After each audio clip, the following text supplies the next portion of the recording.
Diastolic murmur में हमारे पास आएंगे एओर्टिक रिगर्स, क्योंकि जब डायस्टोल होगा तो सिस्टोल जैसे ही खत्म होगा, डायस्टोल स्टार्ट होगा तो एओर्टिक रिगर्स हो जाएगी या पल्मोनरी रिगर्स होगा। सिस्टोलिक मर्मर जो है वो हुक्म का होता है, इजेक्शन सिस्टोलिक मर्मर होता है। अच्छा, जो हमारे पास मर्मर है वो प्रीलोड को कम करते हैं। स्टैंड जब हम होते हैं तो प्रीलोड, हार्ट में ब्लड कम हो जाता है, प्रीलोड कम होता है।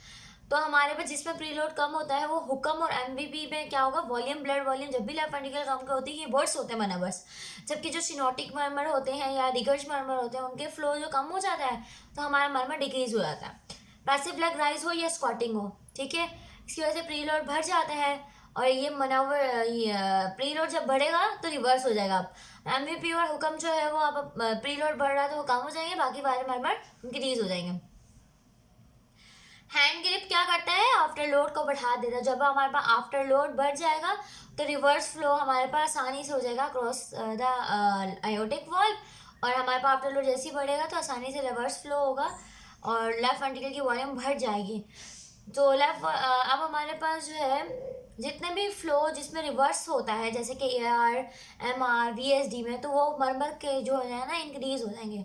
जबकि जो मरमर है AS का और हुक्म का, क्योंकि इसमें हमारे पास क्या हो रहा है, लेफ्ट वेंट्रिकल की वॉल्यूम बढ़ रही है तो हुक्म कम हो जाएगा, और AS का क्योंकि प्रेशर का ट्रांस एओर्टिक वॉल्व प्रेशर का ग्रेडियंट कम हो गया दोनों के दरमियान में, क्योंकि LV वॉल्यूम बढ़ गया और AS आफ्टर लोड बढ़ा दिया, दोनों में बराबर हो गई, वहाँ पर लोड कम हो जाएगा हमारे पास, बने हुए मरमर कम हो जाएगा। इंस्पायरेशन में राइट साइडेड जो इंक्रीज होंगे, लेफ्ट साइडेड डिक्रीज हो जाएंगे, ये बात याद रखनी है, ठीक है।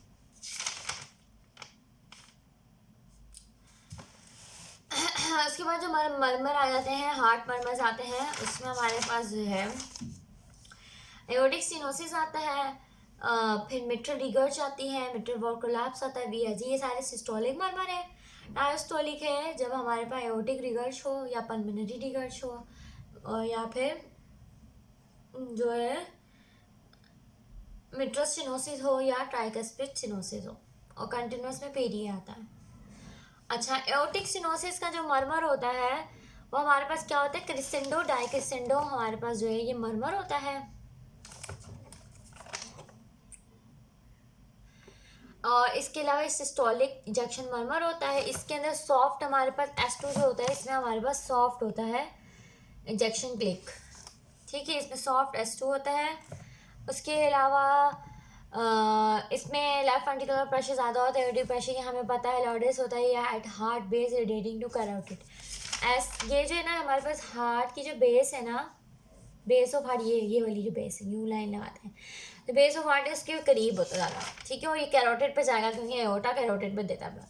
पल्सेस पार्वस टेडस हो गए, यानी कि हमारे पास पल्सेस जो है वो वीक होंगी, लेकिन पल्सेस क्योंकि वीक होंगी और पीक भी बहुत डिले करेंगी क्योंकि हमारा ब्लड सही से नहीं जा रहा है, इसलिए इसकी वजह से सैड होते हैं, यानी सनकपी होती है, जाइना होता है और डिस्पनिया होता है एक्सर्शन के अंदर। मोस्ट कॉमनली क्यों होता है, जब एज रिलेटेड, ओल्डर में तो 60 से में एज हो जी जो कैल्सिफिकेशन रेट, यंगर पेशेंट में अगर किसी का कोई डिसऑर्डर इवॉल्व का जैसे कि टर्नर सिंड्रोम है 10 साल पहले हो जाता है, इसमें 60 से पहले पास के इस पर वॉल है तो हमारे पास यहाँ पे ये डिसऑर्डर होगा। आयोटिक स्टेनोसिस का जो मरमर है वो कहाँ है, किससे सुनाई देगा, जैसे डॉग बार्क करता है वैसा सुनाई देता है। उसके अलावा इसकी दूसरी बात क्या थी, जैसे S1 मेट्रोल ट्राइस्पिड वॉल क्लोज होंगे तो यहाँ से स्टार्ट होगा मरमर आयोटिक स्टेनोसिस का, क्योंकि आयोटिक वॉल कब ओपन होना था अब वो नहीं होगा ना। तो S1 क्या है, मेट्रोल और ट्राइस्पिड की क्लोजर होती है, ठीक है, यहाँ से स्टार्ट होगा जब AS को ओपन होना था एओर्टिक को, वहाँ से लेके जब तक हमारे पास AS क्लोज होता है S2 तक हमारे पास वो ये सुनाई देगा।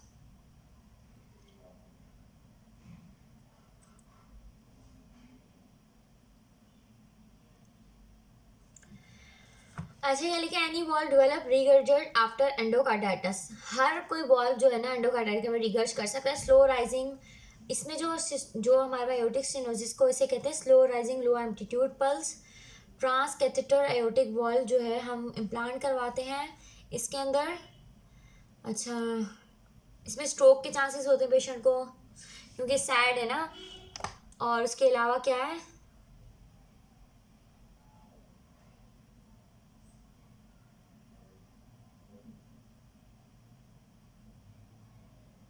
ये वर्स मरमर है, murmur peak later, stiff valve can. अच्छा, ये जो स्टिफ वॉल होता है सही तरीके से शंट नहीं होता, ठीक है। ये तो ये क्या होता है, क्रिसेंडो होता है, पहले इसकी आवाज़ बहुत ज़्यादा होती है एओर्टिक स्टेनोसिस में, पहले हमारा ज़्यादा ब्लड होता है तो वो आवाज़ ज़्यादा आती है, फिर ब्लड कम होता है तो ये उससे ब्लड इतना गुजरता नहीं है तो डाई क्रिसेंडो मरमर हो जाता है। इस तरह तो मैंने याद किया हुआ। एम आर का जो मरमर है वो भी S1 से S2 होता है, मिट्रल रिगर्ज कर रहा है। मिट्रल को जैसे क्लोजर होता है उसके बाद हमारे पास रिगर्ज कर रहे हैं ना, तो इसलिए S1 और S2 के दरमियान होता है ये। होलो सिस्टोल है, पूरे सिस्टोल में हमारा जब भी वेंट्रिकल पंप करते हैं पूरे सिस्टोल में ये सुनाई देता है, बहुत ही हाई पिच होता है, ब्लोइंग मरमर होता है। मिट्रल क्योंकि एपेक्स पे होता है वहीं पे ये लॉडस होता है और ये एक्सेला में जाता है।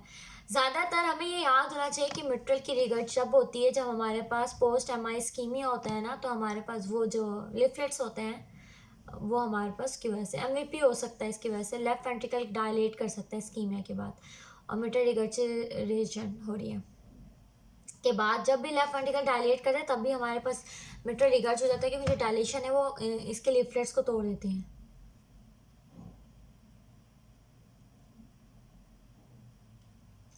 Tricuspid Lord's ट्राइस्किपिड area commonly cause by right ventricle की डायलेशन से हो जाता है। रैमेटिक फीवर एंड इन्फेक्टिक कार्डाइटिस की वजह से दोनों हो सकते हैं। से लिखा हुआ है प्राइमरी इंट्रिंसिक डिफेक्ट है, क्लेफ्ट इन्वॉल्व कस्प हो या मैक्सिमेटिक जनरेशन की वजह से ये सब हो सकता है। एमवीपी क्या है, एमवीपी जो है हमारे पास मिड सिस्टोलिक क्लिक होता है, S1 और S2 के दरमियान आता है। तो बीच में हमारे पास क्या होता है, जब हमारा सिस्टोल हो रहा होता है जैसे मिट्रल और ट्राइकस पर क्लोज होते हैं उसके बाद हमारे पास एमवीपी बीच में प्रोलैप्स हो जाता है। Late systolic crescendo murmur with mid systolic click, यानी ये मरमर आहिस्ता आहिस्ता बढ़ता है, ठीक है, ज़्यादा से ज़्यादा due to sudden tensing of chorda tenoni as mitral left prolapse into left ventricle chorda causing crescendo with click। तो chorda causing crescendo with click ये एपेक्स में सुनाई देता है। लॉर्डस जस्ट बिफोर S2, ये याद रखनी है कौन से लॉर्डस होते हैं, यूजली बिनाइन होता है लेकिन इसकी वजह से भी हमारे पास इन्फेक्टिव एंडोकार्डाइटिस हो सकता है। ये होता क्यों है, मैक्सी यहाँ पे मैक्सिमेटिक जनरेशन लिखी हुई है, प्राइमरी कनेक्टेड डिसऑर्डर जैसे मार्फन है, एहलर-डनलोस सिंड्रोम है, रेमेटिक फीवर, पाराटिकलिनी एंड द डल्फिन कंट्रीज कॉर्डे रप्चर। VSD जो है हमारे पास VSD MR ये क्या होलोसिस्टोलिक मरमर होते हैं ड्यूरिंग द सिस्टोल, पूरी ये सुनाई देती है, वहाँ हार्श साउंड होता है।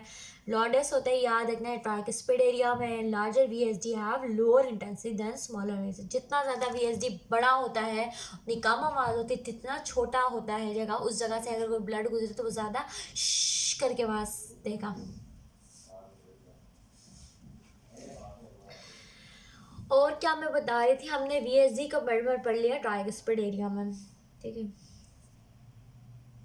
और ESD का मरमर जो है पल्मोनरी एरिया में क्योंकि वो फ्लो करेगा। एओर्टिक रिगर्ज जो है, एओर्टिक रिगर्ज में क्या होता है, एकदम हमारे पास जैसे ही एओर्टा क्लोज होता है S2 होता है उसके बाद हमारे पास rapid rise rapid fall pulse होती है, रैपिड राइज करती है एकदम और एकदम कोलैप्स इसीलिए करती है कि उसका जो डायस्टोल है पहले एकदम हमारे पास सिस्टोल मेंटेन होता है डायस्टोल, लेकिन फिर जब ब्लड रिगर्ज करता है तो कोलैप्स हो जाती है कैरोटिड आर्टरीज, क्रोगरिन साइन भी से कहता है। 2 and 4 हमारे पास जो है ना साइन होता है ओजादी साइन अवर फेमोरल आर्टरी, जुराजी साइन पता नहीं क्या लिखा मैंने। अच्छा, हाई पिच होता है, ब्लोइंग मरमर होता है, लेकिन ये अर्ली डायस्टोलिक डीक्रेसेंडो मरमर है। और तो अब फिर क्या होगा, पहले तो ब्लड ज़्यादा जाएगा और बाद में क्या होगा, कम होगा।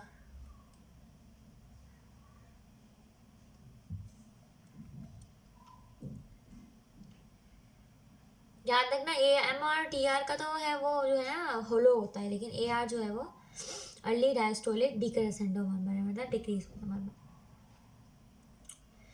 बस्ट हेड एट एपेक्स, ये भी एपेक्स पे ही होता है अगर एओर्टिक रूट डायलेशन हो जैसे कि मार्फन में होती है, लेकिन लेफ्ट स्टर्नल बॉर्डर पे होता है ये। लेफ्ट स्टर्नल बॉर्डर पे याद रखना कि इसका मरमर लेफ्ट स्टर्नल बॉर्डर पे होता है जब हमारे पास कोई ना कोई वुल्वर डिजीज है। लॉन्ग डायस्टोलिक, ये क्या है, लॉन्ग डायस्टोलिक मरमर है, इसमें हाइपरटेनिक पस हो जाती है, ठीक है। हार्ट बॉबिंग होता है, इसमें हेड बॉबिंग होती है क्योंकि ब्लड ज़्यादा से ज़्यादा जाता है।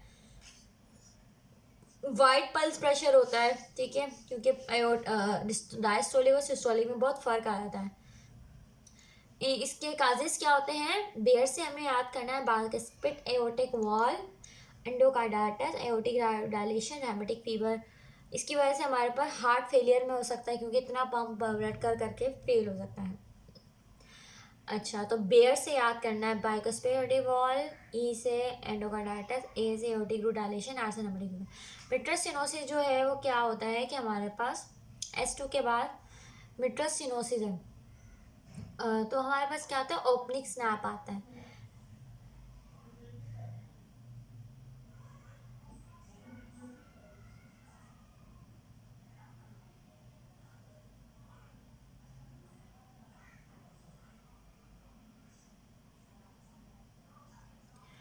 अब हमारे क्या होता है, ओपनिंग स्नैप होता है इसमें due to abrupt halt in left motion in diastole after rapid opening. क्या होता है, पहले तो सही तरीके से S2 हो जाता है, मिट्रल वो क्लोज हो जाते हैं एओर्टिक वॉल। जब मिट्रल के खुलने की बारी होती है, जब बी थोड़ा तो सही खुलता है, बीच में एकदम ये ना डायस्टोल में एकदम ये स्नैप कर जाता है, फ्यूजन जो होती है लिपलेट की, इसलिए delay rumbling mid to delayed diastolic murmur, decrease interval between S2 और OS को। अब जितना जल्दी, जितना पहले ये OS ना आ पाएगा, इसका मतलब इतनी ज़्यादा सेवेरिटी है कि वो उसको ओपन होने में हमारा साउंड है। लेफ्ट एट्रियम का प्रेशर ज़्यादा होता है, left ventricular during diastole, offer late and highly specific sequelae of mitral rheumatic fever में हो जाते हैं। Chronic MS can result in, chronic MS होता है सारा ब्लड जो है पीछे पल्मोनरी में जाएगा, पल्मोनरी कंजेशन होगी, पल्मोनरी हाइपरटेंशन होगी, लेफ्ट एटीएम डायलेशन होगी, ये फिर हो सकता है ऑटनर सिंड्रोम, इसकी वजह से हो सकता है। पीडीए क्या होता है, कॉन्टिन्यूस मशीन लाइक सिंड्रोम, हमारे बस हेड एट लेफ्ट इंफ्रास्कैपुलर एरिया, ठीक है। हमें पीछे की तरफ हमारे सुनाई देते हैं पोस्टीरियर इंट्रास्कैपुलर एरिया में, लॉर्डस होता है S2 में, कंजुनाइटल रुबेला या प्रीमेच्योरिटी की वजह से होता है, ठीक है। तो पीडीए इस वजह से होता है, ये याद रखना है, ठीक है।